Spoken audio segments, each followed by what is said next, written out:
Halo, selamat berjumpa lagi di kanal saya Hendra Gunawan dalam Daftar Putar Bermatematika. Dalam video ini saya akan membahas problem 5n plus 1 versi kedua. Problem 5n plus 1 yang telah diperkenalkan sebelumnya mungkin memang bukan problem yang sekelas dengan problem 3n plus 1. Sebagaimana telah diungkap dalam video sebelumnya, problem 5n plus 1 memiliki karakteristik yang berbeda dari problem 3n plus 1. Ada alasan kuat di balik itu tentunya. Kita mungkin telah melewatkan sesuatu yang penting. Mengapa kita hanya memeriksa apakah n genap atau habis dibagi 2 sebelum kita menghitung 5n plus 1? Kita semua tahu bahwa 2, 3, dan 5 merupakan tiga bilangan prima pertama. Terkait dengan fakta ini, bagaimana bila kita menghitung 5n plus 1 setelah kita memastikan bahwa n tidak habis dibagi 2 ataupun 3? Persisnya, mulai dengan suatu bilangan asli n, kita lakukan langkah-langkah berikut secara iteratif terhadap bilangan-bilangan yang dihasilkan. Jika n sama dengan 1, hentikan iterasi. Jika n habis dibagi 2, bagilah n dengan 2. Jika n habis dibagi 3, bagilah n dengan 3. Jika n tidak habis dibagi 2 ataupun 3, baru kita kalikan n dengan 5 dan tambahkan 1. Nah, iterasi dihentikan bila kita peroleh bilangan 1. Diagram alirnya adalah sebagai berikut. Jadi kita mulai dengan bilangan asli n, lalu kita bertanya apakah n sama dengan 1, kalau iya berhenti, kalau tidak, kita bertanya apakah n habis dibagi 2, kalau iya bagilah dengan 2. Bila tidak habis dibagi 2, kita bertanya apakah n habis dibagi dengan 3. Bila iya, bagilah n dengan 3. Lalu dari langkah-langkah ini kita kembali ke box ini, apakah n sama dengan 1 dan seterusnya. Bila tidak di sini, tidak di sana, baru kemudian kita kalikan n dengan 5 dan tambahkan 1 dan sebut hasilnya bilangan n baru. Kemudian kita ulangi iterasinya. Nah, berikut adalah beberapa contoh barisan bilangan yang diperoleh untuk beberapa bilangan n berbeda yang dipilih pada iterasi pertama. Perhatikan bahwa bilangan yang dicetak tebal di bawah ini merupakan bilangan prima yang penting untuk diperhatikan.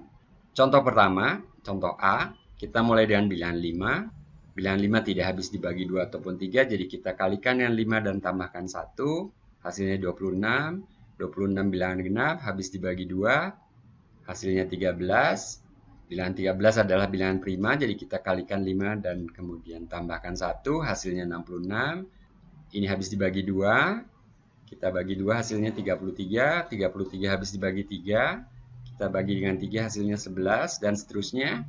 Kita ulangi langkah-langkah tadi, sampai pada suatu ketika kita peroleh 9, lalu 3, lalu 1. Contoh B, kita mulai dengan bilangan 17, kita dapatkan barisan bilangan ini, yang juga berakhir dengan 1.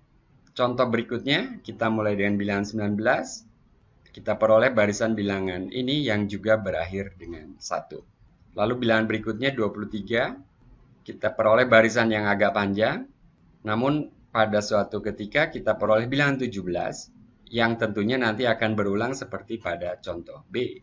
Itulah sebabnya juga kita tidak memeriksa apa yang terjadi dengan misalnya 21, karena 21 habis dibagi dengan 3. Jadi kalau kita mulai dengan 21, maka kita akan dapatkan bilangan berikutnya 7, dan 7 sudah ada di sini, di contoh A. Oke, beranjak ke contoh E, kita mulai dengan 25, kita dapatkan barisan bilangan ini, yang pada suatu ketika kita bertemu dengan bilangan 7, dan kemudian berakhir dengan 1, seperti pada contoh A. Berikutnya 5 buah contoh lagi, kita mulai dengan bilangan 31, juga berakhir dengan 1. Bilangan 35 juga berakhir dengan 1. Bilangan 37 juga bernasib sama dengan contoh F, berakhir dengan 1.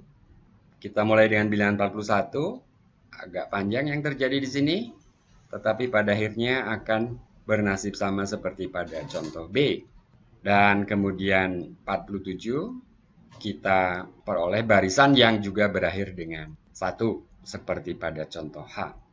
Nah, dari 10 contoh ini kita peroleh bahwa barisan bilangan yang kita peroleh selalu berakhir di bilangan 1. Apakah selalu demikian? Saya tidak tahu. Saya tidak tahu apakah setiap barisan bilangan yang diperoleh pada problem 5n plus 1 versi kedua ini akan berhenti di bilangan 1, seperti pada problem 3n plus 1. Atau ada barisan bilangan yang siklik atau divergen seperti pada problem 5n plus 1 versi pertama. Barangkali ada di antara Anda yang tertarik untuk menelitinya. Bila Anda perlu gagasan, silakan baca artikel lebih lanjut tentang problem 5n plus 1 versi kedua ini di blog bermatematika.net. Dan bila ada temuan yang menarik, silakan kontak saya. Untuk sementara, sampai di sini perjumpaan kita. Sampai jumpa di video berikutnya. Salam.